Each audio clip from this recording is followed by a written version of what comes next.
Welcome to our recording of the Postsecondary Transition Plan, or PTP Community of Learning.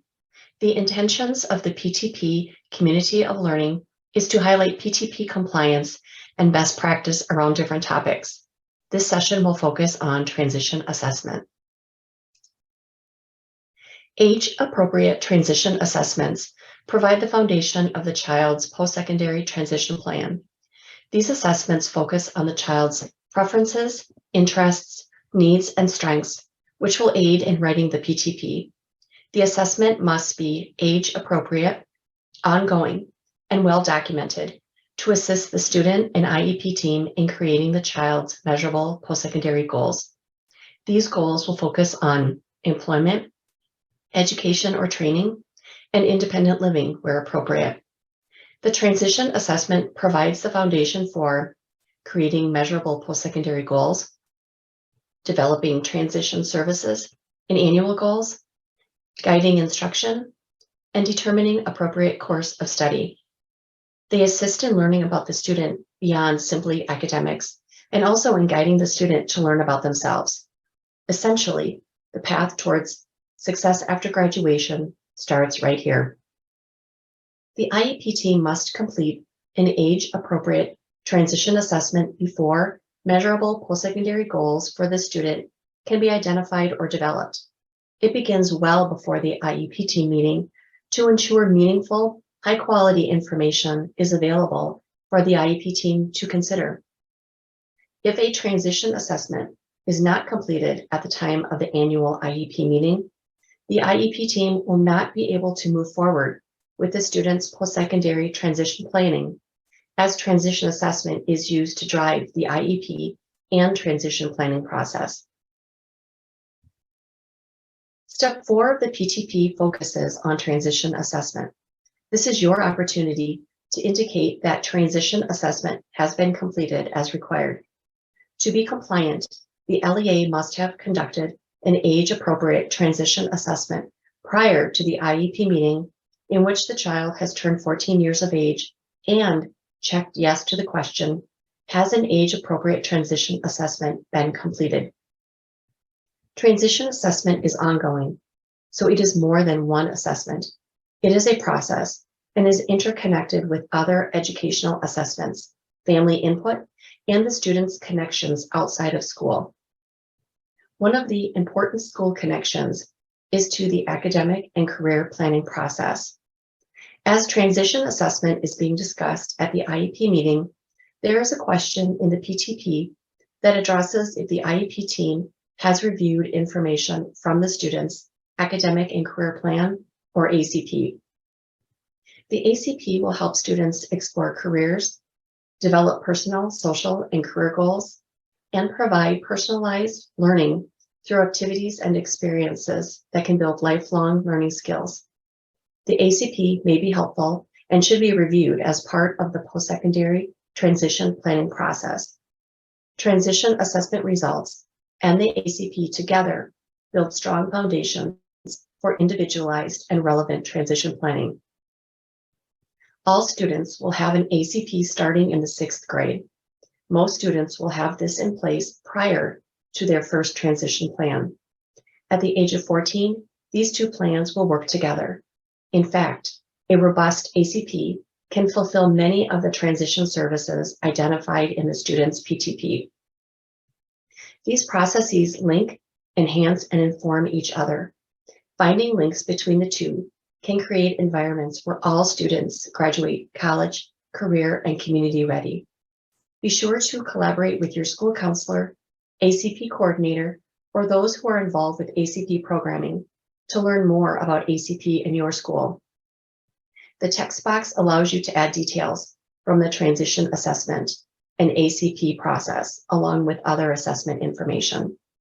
The assessments that are being completed during this ACP process should be considered valuable information to share at the transition IEP meetings. However, they are not the only assessments to consider in developing the student's PTP. More information to follow on this in a few slides. Age-appropriate and ongoing are two key elements in the assessment process. Because we are working with youth and their families, and they are so often unsure of their future plans, their preferences, interests, needs, and strengths may change, and that's okay. Start early so this ongoing process can provide appropriate transition services and activities to guide the student to their measurable post-secondary goals. What questions do you have about the student's future? What questions does the student or family have? Choose assessments based on these questions. These assessments can be formal or informal, and both types can provide valuable information. Formal assessments generally are more standardized or paper pencil type assessments. Some examples are intelligence tests or aptitude surveys. Often, these types of assessments are given by a professional with a license or certification to administer this type of assessment. Informal assessments are not standardized and do not require specialization to use and are often free. There is more subjectivity in this process and best used for ongoing assessments. As you can see in the following chart, informal assessments offer a lot of variety and creativity to meet the needs of the student. Examples may include observations in the community, home, and classroom environments or on the job, informal interviews with the student, family, or educators, questionnaires, interest and transition planning inventories, or self-advocacy measures. Assessments must include the child's input, but may also include the child's family, teachers, peers, community members, and agencies the student is working with. Including information gathered in different environments and sources can be helpful as well. In rare cases, the student will be unable or unwilling to discuss his or her own preferences, interests, strengths, or needs. In these instances, age-appropriate transition assessments may be based on teacher observations, input from the child's family, or information contained in the student's records. Transition assessment will answer these three questions. Where is the student presently? Where is the student going? How will they get there? If these three questions cannot be answered with the transition assessments being used, then information must continue to be collected until a strong knowledge of the student's preferences, interests, needs, and strengths are obtained to create a meaningful post-secondary transition plan. While in the PTP online application, all steps have a compliance button in the top right. Most steps, including transition assessment, also have a best practices button. Use these buttons as a resource to write effective, robust transition plans. Several resources are linked on this slide. In the age-appropriate assessment guide, you will find a listing of transition assessments and resources organized into transition planning areas.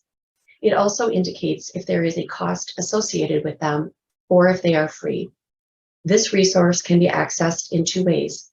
With the link on the slide, you will find both a PDF of the resource as well as a Google site.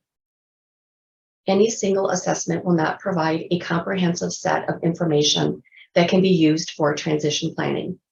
Fortunately, transition assessments and resources are vast, varied, and available in many different platforms. The Transition Improvement Grant does not endorse any of the assessments in particular.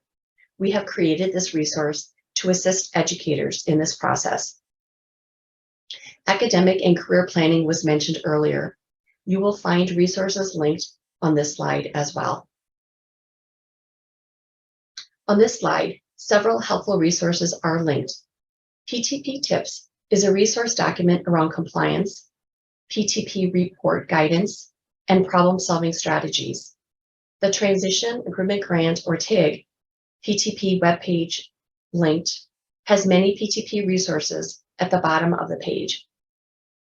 TIG has two free self-paced PTP learning opportunities.